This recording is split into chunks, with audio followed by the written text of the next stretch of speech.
Good morning, students. Today we start with your SEM 3 syllabus of International Trade. आज हम लोग आपके SEM 3 के जो पेपर है इंटरनेशनल ट्रेड अर्थात अंतर्राष्ट्रीय व्यापार उसको शुरू करेंगे। पहले हम लोग समझे कि अंतर्राष्ट्रीय व्यापार किसे कहते हैं। You will first understand what is international trade, and then we will move on to understanding what is the difference between the trade that happens within the boundaries of a country and beyond the boundaries of a country. So, the difference between internal trade and external trade, the significance of international trade, and then we move on to the theories of international trade. पहले हम लोग अंतर्राष्ट्रीय व्यापार के अर्थ को समझेंगे। अंतर्राष्ट्रीय व्यापार क्या होता है, क्यों होता है, उसके महत्व को समझेंगे और फिर इस बात को समझेंगे कि अंतर्राष्ट्रीय व्यापार किस तरह से आंतरिक व्यापार से अलग होता है, क्योंकि दोनों व्यापार हैं, दोनों ही exchange of goods and services हैं। तो इसमें क्या अंतर होता है और उसके बाद हम फिर थ्योरीज ऑफ इंटरनेशनल ट्रेड पर जाएंगे। Okay, so let's start now.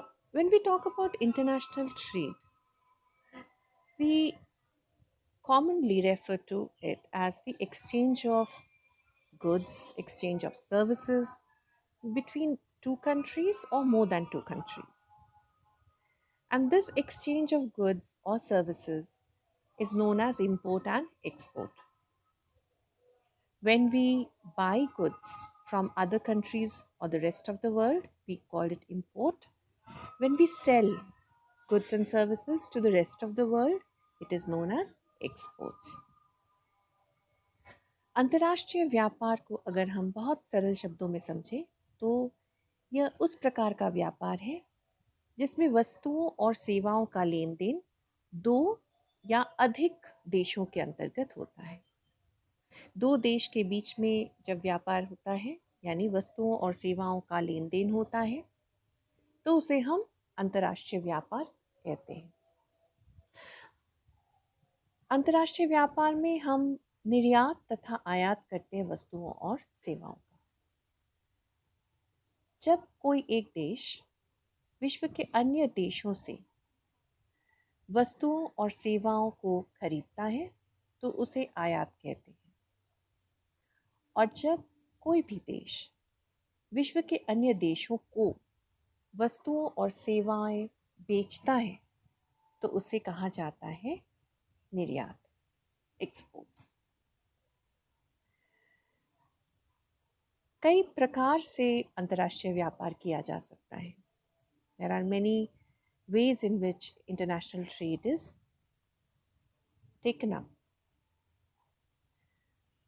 एक वो हो सकता है व्यापार जिसमें एक देश सिर्फ खरीदता है या सिर्फ बेचता है, मतलब या तो सिर्फ इंपोर्ट कर रहा है या तो सिर्फ एक्सपोर्ट कर रहा है।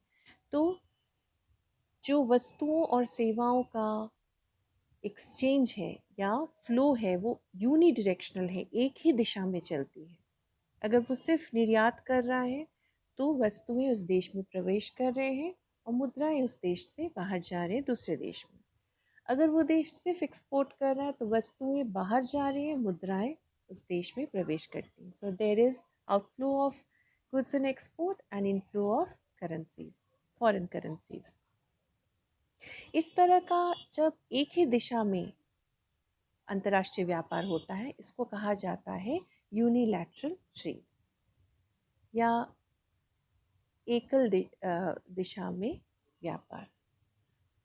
लेकिन या एक पक्षीय व्यापार, क्योंकि ये एक पक्ष का व्यापार हुआ जब दो देशों में आदान प्रदान इस तरह से हो कि दोनों एक दूसरे से कुछ ले रहे हैं और कुछ बेच रहे हैं, यानी इंपोर्ट और एक्सपोर्ट दोनों में हो रहा है। जैसे कि मान लीजिए भारत अमेरिका से कुछ खरीद रहा है और अमेरिका भी भारत से कुछ खरीद रहा है, तो दोनों एक दूसरे के साथ निर्यात और आयात करते हैं। इसे कहते हैं द्विपक्षीय व्यापार, बाइलैटरल ट्रेड। जब एक देश बहुत सारे देशों के साथ अंतर्राष्ट्रीय व्यापार में युक्त हो जाता है, when a country is involved with various or multiple countries, with trading with multiple countries, then it is known as multilateral trade. उसे बहुपक्षीय व्यापार कहा जा सकता है. International trade supports the world economy. Not only is it helpful to boost up the health, that is, economic health of the world, the globe, and all the countries of the globe, but on the contrary, there are different impacts that also happen. The demand and supply are affected by global events. So, something happening in a remote corner of the world may impact or have influence on another country. एक तरफ जहां अंतर्राष्ट्रीय व्यापार पूरे वैश्विक आर्थिक प्रणाली को विकसित करता है, बढ़ावा देता है तथा बहुत हेल्दी यानी उसका स्वास्थ्य वर्धक है, आप कह सकते हैं. वहीं पर कोई भी विश्व में कहीं भी एक कंट्री में या दो कंट्रीज़ के बीच में कुछ भी अगर कोई घटना घटती है तो वो पूरे विश्व बाजार की मांग और पूर्ति को प्रभावित करती है. आज जब हम कोविड से गुजर रहे हैं तो आप देखेंगे कि जिस तरह से हर एक कंट्री लॉकडाउन पे है अपने देशवासियों को बचाने के लिए, अपने नागरिकों की सुरक्षा के लिए, तो इस तरह की जो घटनाएं हैं आज तो पूरे विश्व को हिला के रख दिया है. पूरे विश्व की जो इंटरनेशनल बाज़ार है इसको इम्पैक्ट किया है. लेकिन इसके अलावा भी कई बार होता है कि कोई एक देश में कुछ पॉलिसी चेंजेस आए हैं. जैसे मान लीजिए यूएस ने अपना वीज़ा के पॉलिसीज़ को बदल दिया था यूएस पे अटैक्स होने के बाद से. तो इससे क्या हुआ है कि काफ़ी सारे इंडियन सॉफ्टवेयर फर्म्स पर इसका प्रभाव पड़ा. अगर मान लीजिए जैसे चाइना में अगर लेबर कॉस्ट बढ़ जाती है तो हमें फिर चाइनीज़ गुड्स जो हम खरीदते हैं अक्सर उसके लिए अधिक कीमत देनी पड़ती है. तो हमारा जो इंटरनल डोमेस्टिक बजट है वो भी बदल जाता है या उसमें भी काफ़ी बदलाव आती है. इस तरह हम देखते हैं कि जब हम इंटरनेशनल ट्रेड यानी विश्व स्तरीय एक बाज़ार की अध्ययन करते हैं और अंतर्राष्ट्रीय व्यापार को हम स्टडी करते हैं तो हम पाएंगे कि जब हम अंतर्राष्ट्रीय तौर पर पूरे विश्व के आर्थिक प्रणालियों को देखेंगे तो it is actually merging to one big market. और ख़ास कर वैश्वीकरण के बाद, स्पेशली आफ्टर ग्लोबलाइजेशन, जहाँ पे एक इंटीग्रेटेड मार्केट के ज़रिए हम लोग एक दूसरे के साथ एक्सचेंजेस कर रहे हैं. तो इसमें कहीं भी किसी एक देश की अगर कोई भी पॉलिसी या निर्णय में परिवर्तन होता है तो वो बाकी देशों को भी काफ़ी अधिक से प्रभावित करता है. तो एक अंतर्राष्ट्रीय स्तर का व्यापार का कोई भी पॉलिसी या आंतरिक पॉलिसी भी अंतर्राष्ट्रीय व्यापार को या अंतर्राष्ट्रीय व्यापार की मांग और पूर्ति को प्रभावित कर देता है. International trade between different countries helps to raise the living standards of people. It also helps to increase employment opportunities. And from the perspective of consumers, it gives them a wide range to choose from for their consumption and satisfaction of their needs. So they have a very wide range of substitutes, you can say, from which they can choose a particular good they like or they desire. अंतर्राष्ट्रीय व्यापार से बहुत सारे लोगों को नौकरी या रोज़गार के अवसर प्राप्त होते हैं. ये दो तरह से हो सकते हैं. Firstly, people migrate from one country to another when they get a better opportunity of work and livelihood. यानी जब लोगों को दूसरे जगहों पर, दूसरे देशों में नौकरी या व्यवसाय या किसी भी कार्य के लिए अच्छे अपॉर्चुनिटी अवसर मिलते हैं तो वो प्रवास करते हैं. और दूसरी ओर इंपोर्ट एक्सपोर्ट के ज़रिए लोगों को काम करने का मौका मिलता है. जब एक्सपोर्ट की डिमांड बढ़ती है तो एक्सपोर्ट की जो इंडस्ट्री होती है उसमें एक्सपेंशन होती है, उसमें विस्तार होता है और कार्य बढ़ने पर रोजगार के अवसर भी प्राप्त होते हैं। इन अंतर्राष्ट्रीय व्यापार से लोगों का आय बढ़ता है और इससे लोगों की जीवन शैली में परिवर्तन होती है, अर्थात उनके जीवन स्तर में वृद्धि होती है, वो आगे चलकर बेहतर जीवन जी पाते हैं। उनकी लिविंग स्टैंडर्ड्स जिसको हम कहते हैं, यानी जीवन शैली और जीवन स्तर उच्च होने लगता है। कई देशों की जब चीज़ें सबको प्राप्त होने लगती है या सभी देशों में एक ऐसा निगोसिएशन होता है, एक ऐसा आ, आप कह सकते हैं ट्रीटी होती है कि वो एक दूसरे का सामान बेचेंगे, तो जाहिर सी बात है कि बाज़ार में बहुत सारे वैकल्पिक उत्पाद उत्पन्न होते हैं और प्रस्तुत होते हैं। इससे जो कंज्यूमर्स हैं यानी उपभोक्ता हैं, उनके पास चयन करने के लिए एक लंबी चौड़ी लिस्ट हो जाती है या चयन करने के लिए खूब सारे प्रतिस्थापन वस्तुएं उपस्थित होते हैं, जिससे वो अपनी सुविधा के अनुसार, अपनी इच्छाओं के अनुसार चयन कर सकते हैं और अपनी आवश्यकताओं को पूरा कर सकते हैं। International trade has been prevalent or existing since very long times, since decades, centuries rather. Initially, it was in the form of barter, and then with the advent of monetary system or with the advent of money, the shape, size, composition of international trade has also gone through a lot of transformation, rather advancement. And in the recent years, international trade has become highly important because import and exports have a very crucial and a large share in the GDP of every country. अंतर्राष्ट्रीय व्यापार न केवल आज का एक वर्तमान सच है, बल्कि सेंचुरीज यानी कई सालों, कई शताब्दियों से ये उपस्थित है। अगर हम हिस्ट्री को ट्रैक डाउन करें तो हमें पता चलेगा कि शताब्दियों से इंटरनेशनल ट्रेड या अंतर्राष्ट्रीय व्यापार लोगों के लिए लोगों की आय का एक बहुत बड़ा ज़रिया था। शुरुआत में यह वस्तु से वस्तु विनिमय प्रणाली के अंतर्गत हुआ करता था।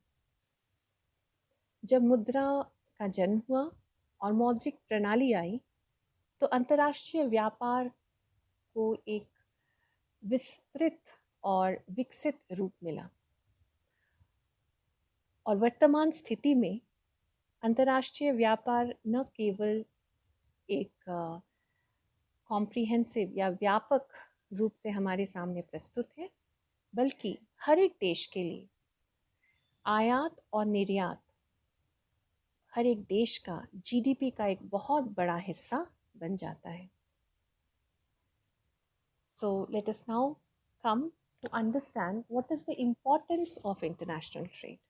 तो अब आइए हम लोग देखते हैं कि अंतर्राष्ट्रीय व्यापार की क्या मुख्य विशेषताएं होती हैं।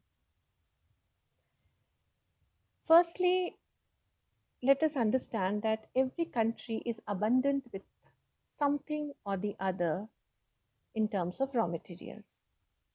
Not every country has every raw material that they need, but they have an advantage of abundance or surplus in one or a few raw materials. So, when they need something that they do not have, they trade their surplus raw materials or products, natural goods or environmental goods or products, with what they need. Without trade, these countries cannot benefit from the surplus of raw materials they have. So when a country needs a product or a good that they do not have, they trade it with other countries, and thereby what they do is they exchange what they have against what they do not have. So they are making good use of abundant raw materials, and this is possible only with the help of international trading. जब किसी देश को हम अध्ययन करते हैं या विश्व के सभी देशों को हम देखते हैं, तो हर एक देश में कुछ न कुछ प्राकृतिक आगतें या रॉ मटेरियल्स, कच्चा माल उपलब्ध होता है।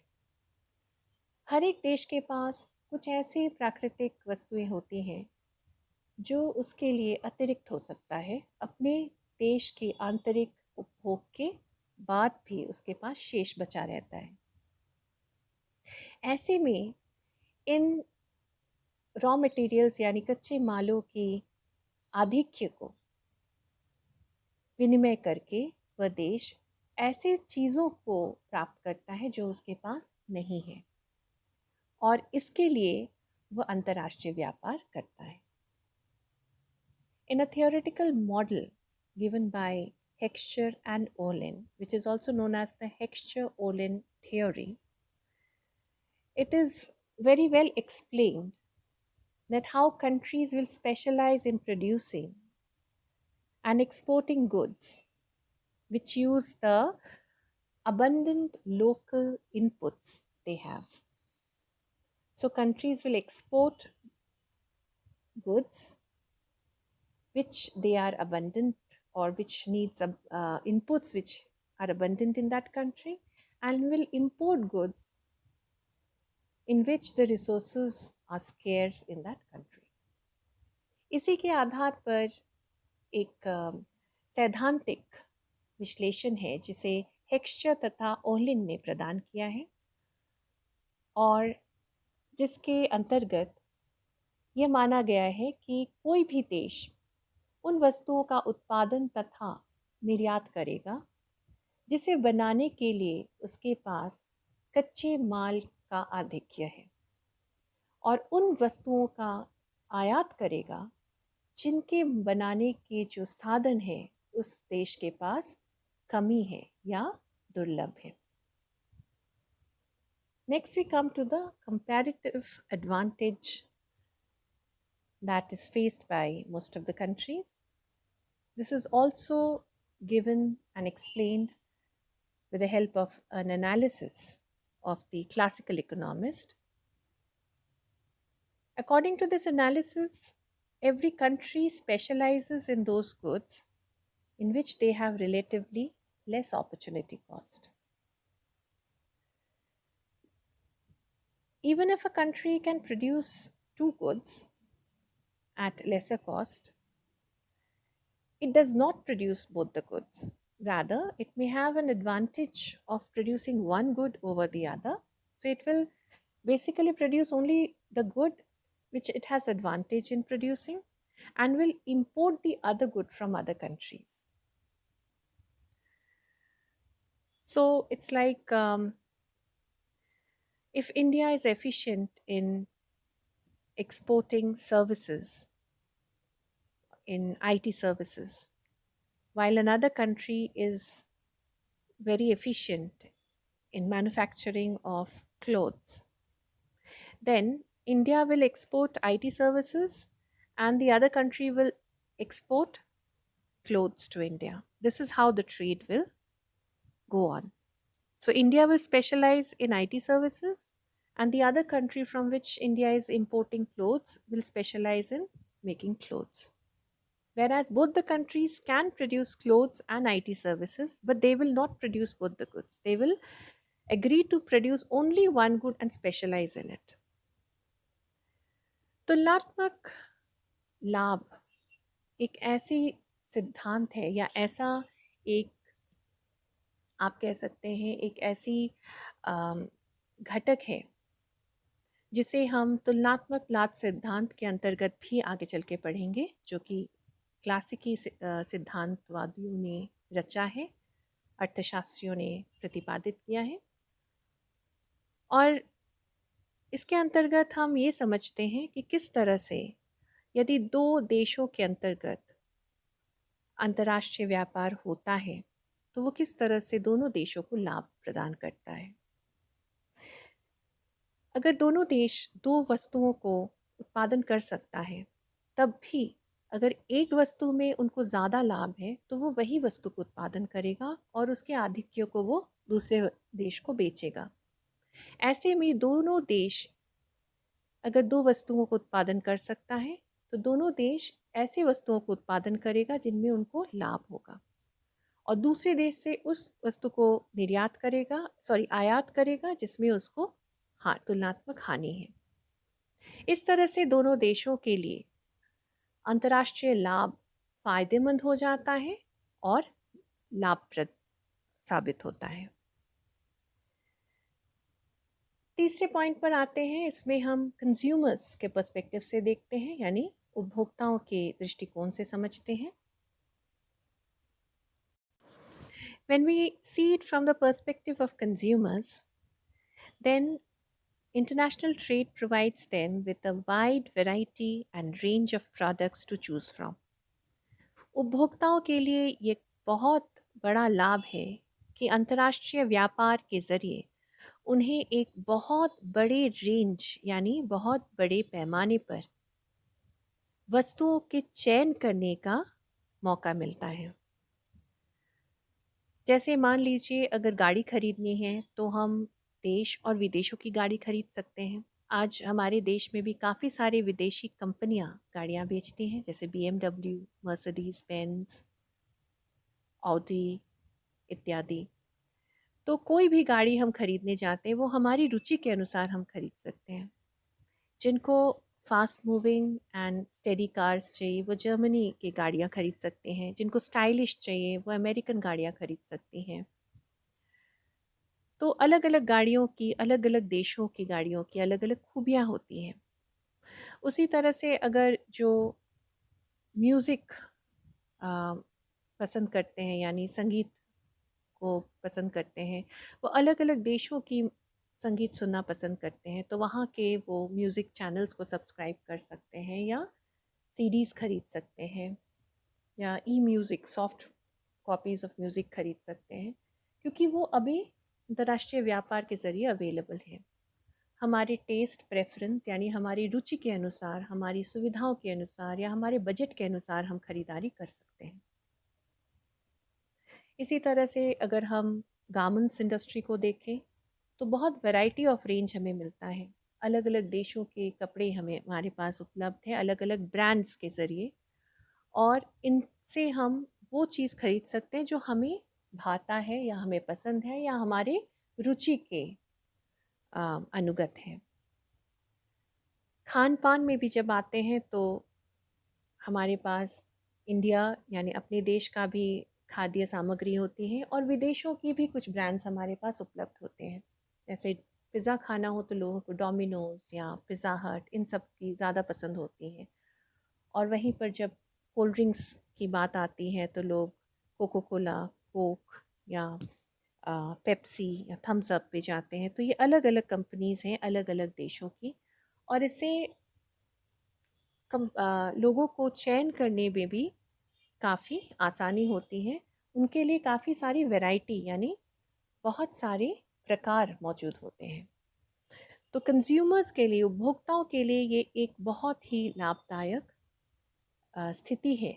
जितना अंतर्राष्ट्रीय व्यापार व्यापक होगा, जितने देशों से टाई अप होंगे या जितने देशों के साथ बहुपक्षीय व्यापार होगा, उतना ही उपभोक्ताओं के लिए चयन करने के लिए व्यापक रूप में रहेगा वस्तुएं और सेवाओं का list. Next, we come to specializations and economies of scale.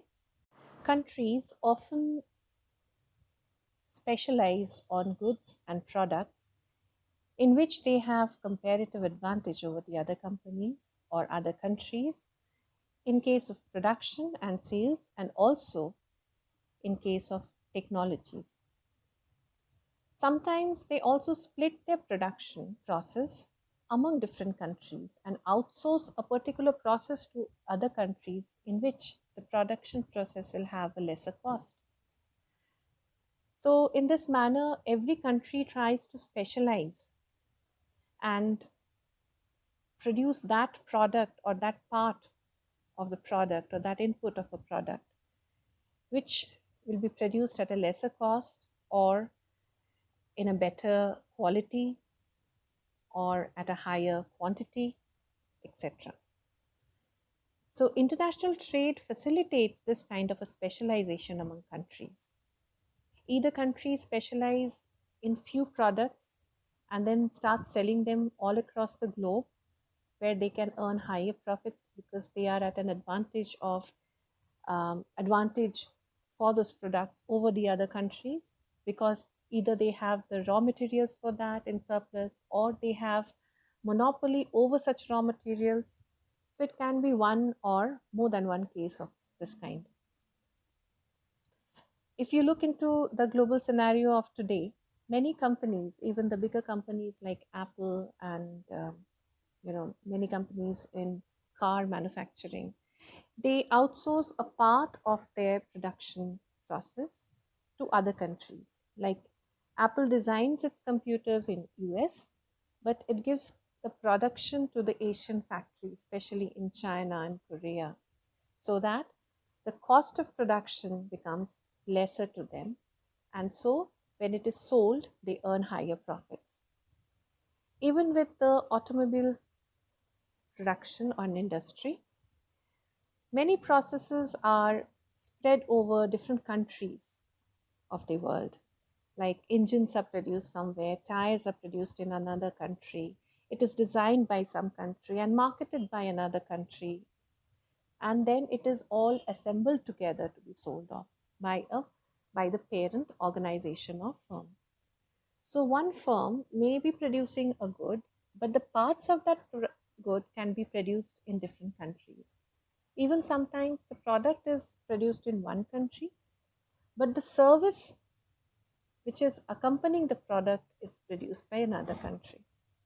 Like many companies in India get outsourcing jobs of brand management or after sales services, or in that case sometimes even advertising of products of firms that are based in Europe and America. So these are the most finest examples of specialization. So Indian companies are specializing in after sales services, like especially done through BPOs.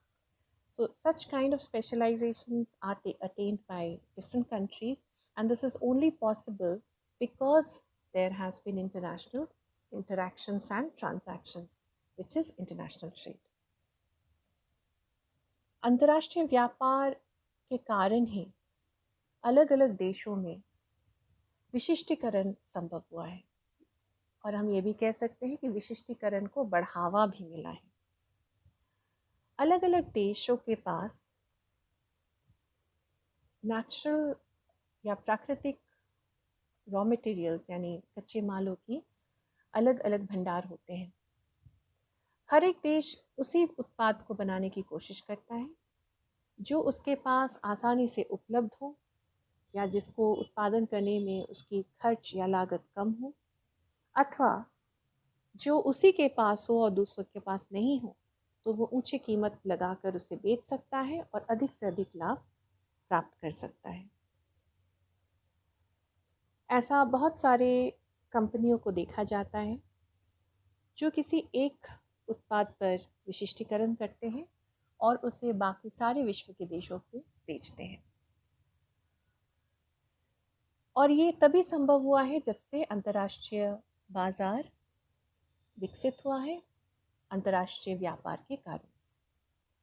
आज की परिस्थिति में आप देख सकते हैं कि ऐसी बहुत सारी कंपनियां हैं जो एक देश में हैं और वो बाकी देशों को अपनी कंपनी के उत्पाद के उत्पादन के अलग अलग स्तरों को बांट देते हैं, अथवा अलग अलग आगतों को बनाने की कोशिश करते हैं अलग अलग देशों में, क्योंकि हर एक देश में जो वो बनता है उसकी कॉस्ट ऑफ प्रोडक्शन यानी उत्पादन की लागत कम होती है।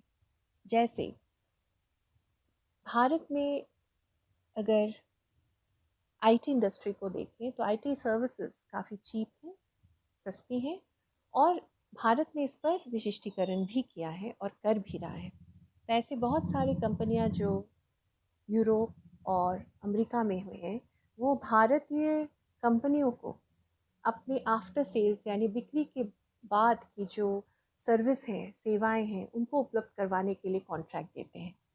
इसी तरह से चाइना में फैक्ट्रीज़ का जो कॉस्ट है, उत्पादन की लागत है, वो काफ़ी कम होती है क्योंकि वहाँ की लेबर कॉस्ट यानी मज़दूरी दर काफ़ी कम है। विश्व में सबसे निम्न मज़दूरी दर वहीं पर है, लेकिन उनके मज़दूर काफ़ी स्पेशलाइज्ड और स्किल्ड भी हैं।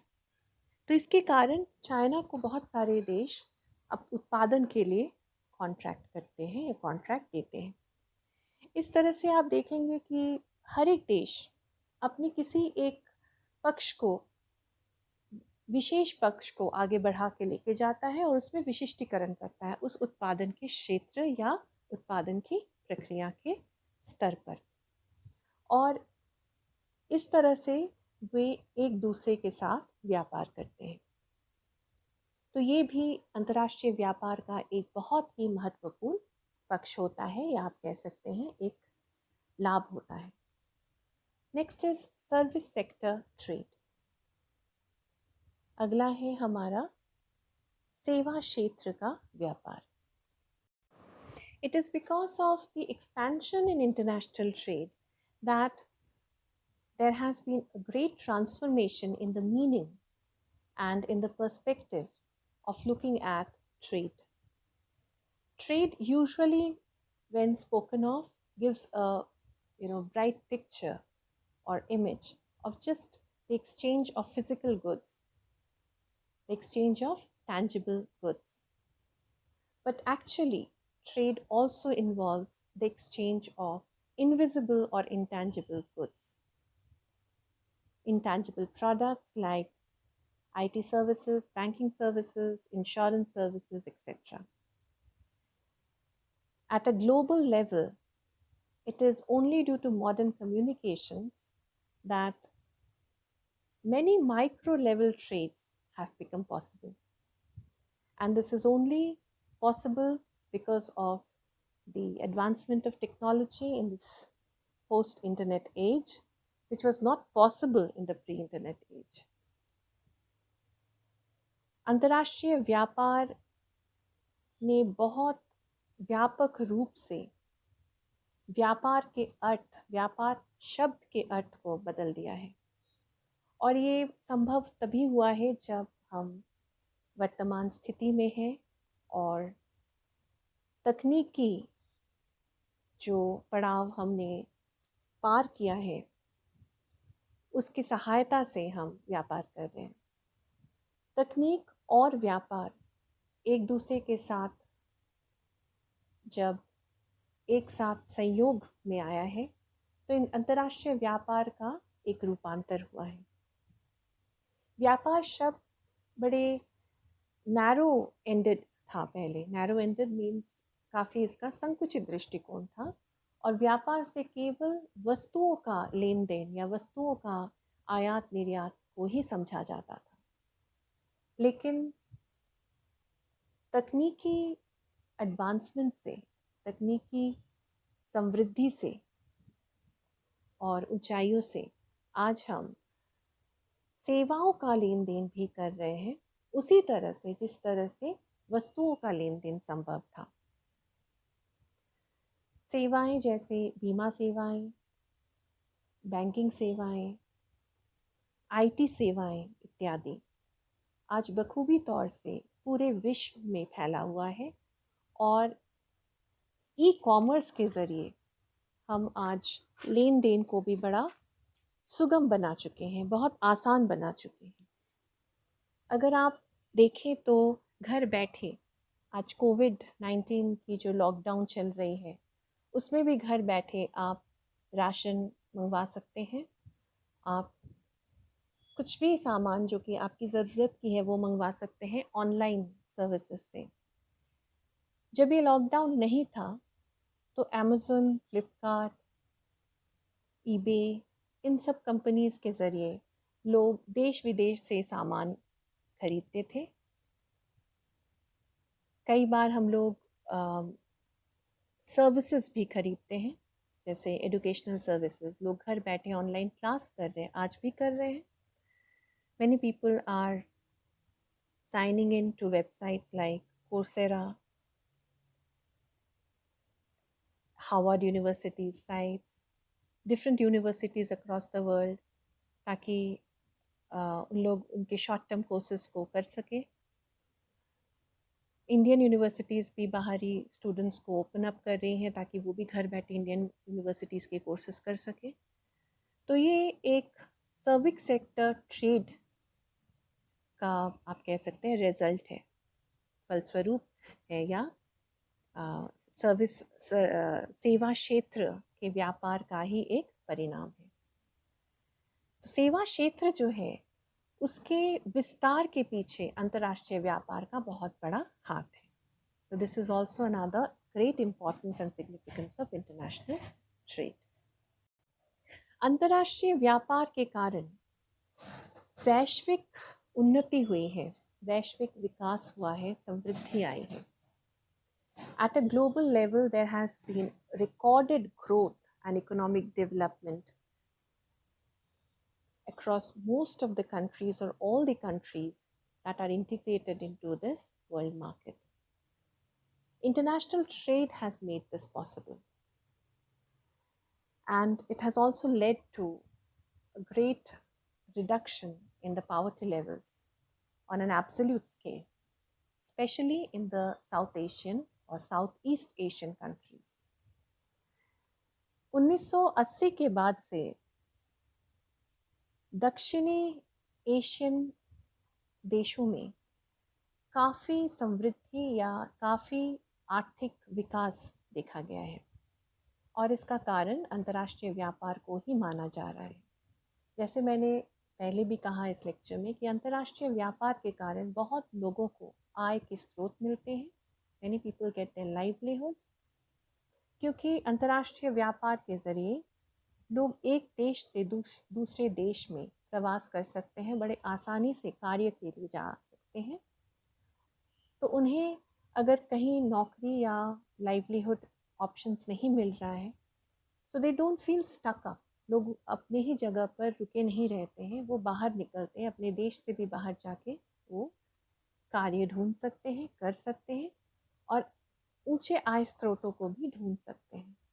So this freedom that they get to earn higher and better livelihood, earn better incomes, is only possible because of international trade. इस तरह की स्वतंत्रता लोगों को केवल और केवल अंतर्राष्ट्रीय व्यापार से ही प्राप्त हुआ है। दूसरी ओर, जब एक देश स्पेशलाइज करता है किसी प्रोडक्शन पर, किसी उत्पादन पर, तो उसके ज़रिए उनकी प्रोडक्शन बढ़ती है। उत्पादन जब बढ़ता है तो लोगों को अधिक से अधिक लोगों की आवश्यकता होती है, और इससे रोजगार का स्तर ऊंचा होता है। एक्सपोर्ट इंडस्ट्री में जब डिमांड बढ़ती है इंटरनेशनल मार्केट में उस प्रोडक्ट का, तो एक्सपोर्ट इंडस्ट्री एक्सपैंड करती है, विस्तारित होती है, और इस विस्तार का नतीजा या फलस्वरूप क्या होता है कि अधिक लोगों को रोजगार मिलता है। तो आप देख सकते हैं कि 2 चरणों में या 2 फेजेस में रोजगार में वृद्धि होती है, आय में वृद्धि होती है, और इस तरह से देश में आर्थिक समृद्धि और आर्थिक विकास भी उत्पन्न होता है। So these are the importance and significance of international trade. In our next lecture, we will go on to the difference in the two kinds of trades that is experienced in this entire world, interregional and international trade. आशा करती हूँ कि आप सबको अंतर्राष्ट्रीय व्यापार के महत्व समझ में आया है। अगले लेक्चर में हम लोग दोनों व्यापार अर्थात अंतर्राष्ट्रीय व्यापार तथा आंतरिक व्यापार को समझेंगे और इन दोनों के बीच के अंतर को चर्चा करेंगे। Till then, Take care and stay safe.